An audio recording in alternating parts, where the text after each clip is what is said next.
Sobrang na ang luwag ng tubo na ito, parang wala na itong nakalagay na o-ring.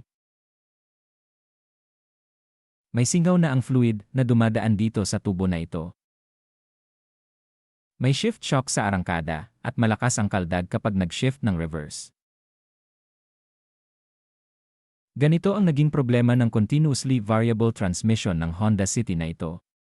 Lalo na kapag pinatakbo na wala pa sa normal operating temperature. Lumalabas lang ang problema kapag malamig pa ang makina. O hindi pa umaabot sa normal operating temperature.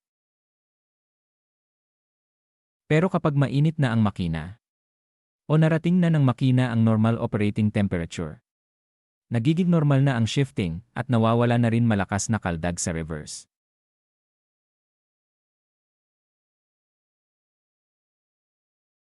Pisa na ang mga o-ring sa magkabila na dulo ng tubo. Kailangan ng palitan ng bago at high temperature na mga o-ring.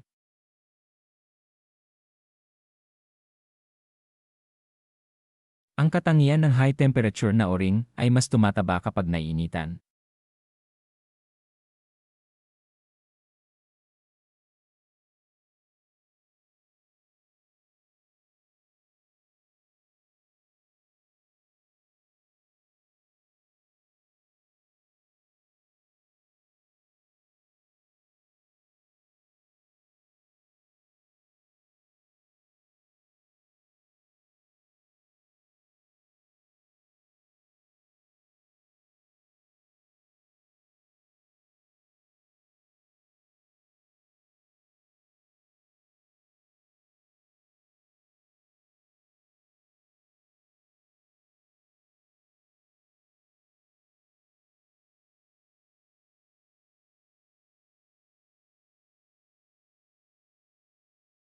Sakto lang dapat sa lagayan ng o-ring ang ipapalit na o-ring.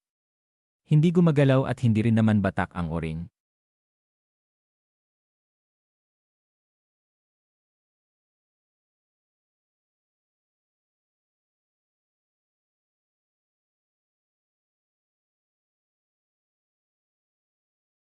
Lagyan ng fluid ang bagong palit na o-ring upang hindi masira kapag ipinasok sa butas.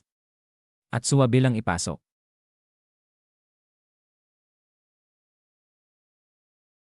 Ang tubo na pinalitan na ng bagong o-ring ay medyo kumakapit na kapag hinihila.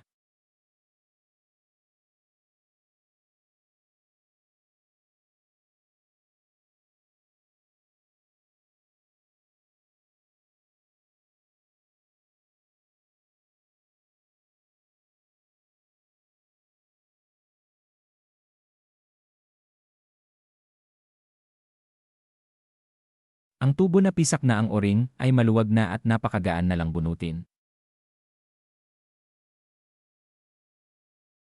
May pressurized na fluid ng transmission na dumadaan sa bawat tubo, papasok at palabas ng valve body. May mga nakatakdang pressure ng fluid ang bawat isang tubo. Alinman sa mga tubo ang may singaw at kulang ang pressure ng fluid ay magkakaroon ng problema ang transmission.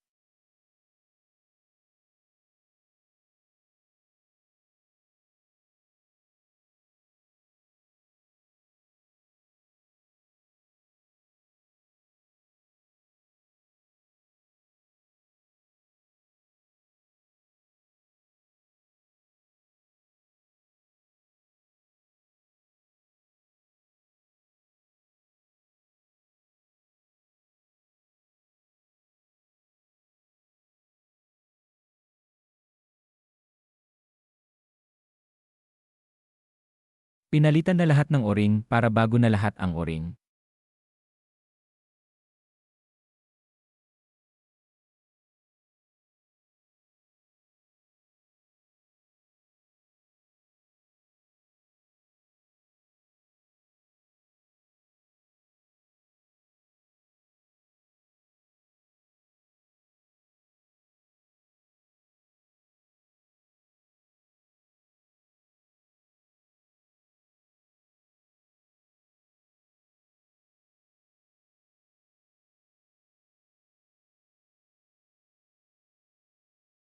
Sa pamamagitan ng pagpalit ng o-ring sa mga tubo ng valve body, nawala ang shift shock sa forward gear at pati ang malakas na kaldag pag nag-reverse.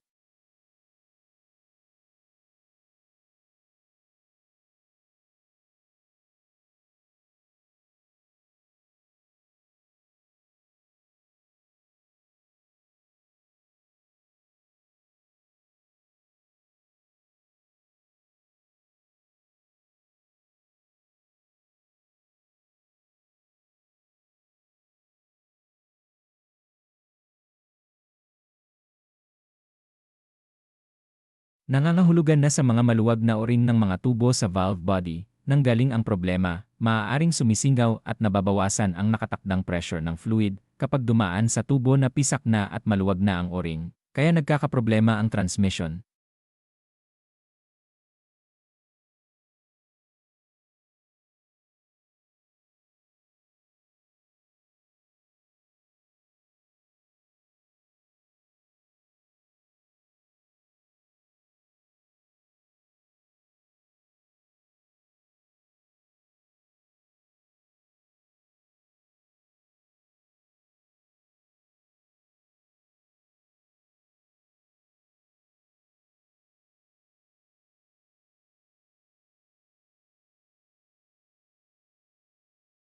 Kung parehas ang problema ng transmission nyo, maaaring mawala din sa pamamagitan ng pagpalit ng maluwag na o-ring sa valve body. Pero hindi ibig sabihin na lahat ng ganyang problema iisa ang dahilan, pwede rin pareho ang problema pero iba ang dahilan.